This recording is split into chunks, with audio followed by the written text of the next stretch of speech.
Observation Protocol, SIOP model, is a research-based method of instruction that addresses the academic needs of English language learners, ELLs. Traditionally, ELLs would be pulled out of mainstream classrooms and given sheltered forms of English instruction.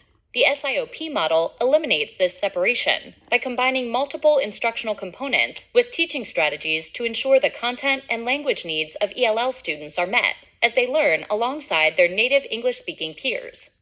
Let's take a closer look at the 8 SIOP components, as well as the process of employing them into lessons and content delivery. There are 8 components or elements in the SIOP model. Each component requires clarity and attention to detail, as this is what ensures your students are getting the very most out of the lessons being delivered. Reflection should be included in the post-lesson evaluation process, since this will help determine what modifications, if any, need to be made before the lessons are used again in the future. The first is the lesson preparation. The SIOP method uses both content and language objectives, which are reviewed at the beginning of the lesson and then analyzed upon completion of the lesson.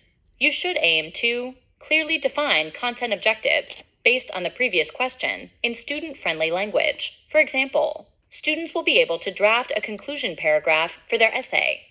Clearly define language objectives based on the previous question in student-friendly language. For example, students will be able to use transitional phrases in writing. Include themes, standards, topics, materials, and vocabulary. Utilize multiple methods of content delivery, audio, visual, charts, etc. Ensure application allows students to attain and demonstrate understanding.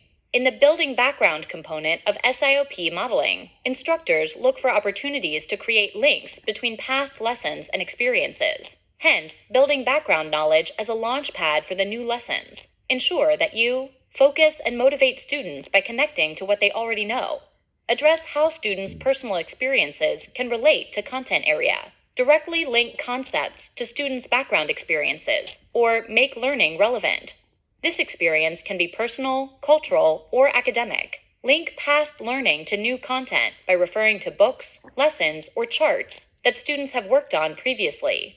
Use what students have learned in the past to help them learn new vocabulary. The next component is comprehensible input, where the instructor focuses on presenting new information in a way that can be understood by all students.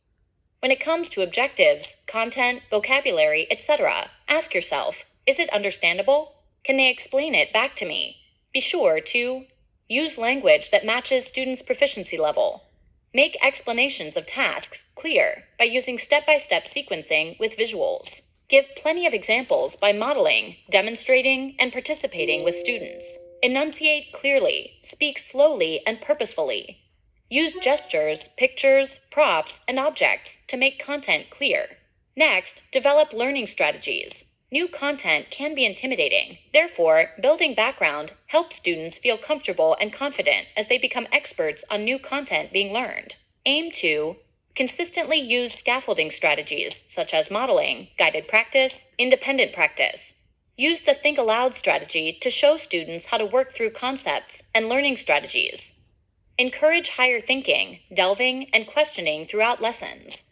Interaction among peers is beneficial, as it allows students to learn from one another as they practice skills being taught in the classroom. Employ the following process. Allow open discussions about content, lessons, and objectives. Use a variety of grouping options, such as whole, small, partners, and independent. Consistently provide sufficient wait time for student responses. Use structured oral language routines like a talking stick, lines of communication, or give one, get one to get students talking and interacting. Allow for clarification opportunities in students' native language if possible, if it will improve difficulty with acquisition. The practice application component sets students up for enduring knowledge, for practice, and for application of the concepts and content being presented. Be sure to provide guided practice before having students work independently. Use activities that require students to apply both content and language knowledge. These can be journals, discussion circles, subject-related interviews, or scaffolded graphic organizers.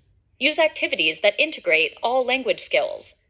The lesson delivery component is crucial, since how a lesson is delivered determines how content will be received, deciphered, and retained by students. Instructors must Ensure the lesson delivery follows the content and language objectives. Respect the pace of your students and mirror the lesson to their ability level. Make sure students are following along throughout the lesson. Frequently check for comprehension. The final component is review and assessment. Reflecting on a lesson's effectiveness is important for determining what changes need to be made before a lesson is used again. Once a lesson is complete, be sure to complete assessments of content and language learning objectives throughout the lesson. Review content and language objectives with the class to see if students believe objectives were met. Complete a whole group comprehensive review of vocabulary and content concepts. Get feedback from students with reflection prompts. Complete an overall assessment at the end of the lesson. The SIOP, Sheltered Instruction Observation Protocol Model, is a research-based method of instruction targeted toward meeting the academic needs of English language learners, ELLs. Simply put, it's an instructional model used to ensure ELLs have their content and language needs met in mainstream classrooms. Instructors follow a lesson creation and implementation process focused around SIOP components in order to deliver effective, application-based instruction.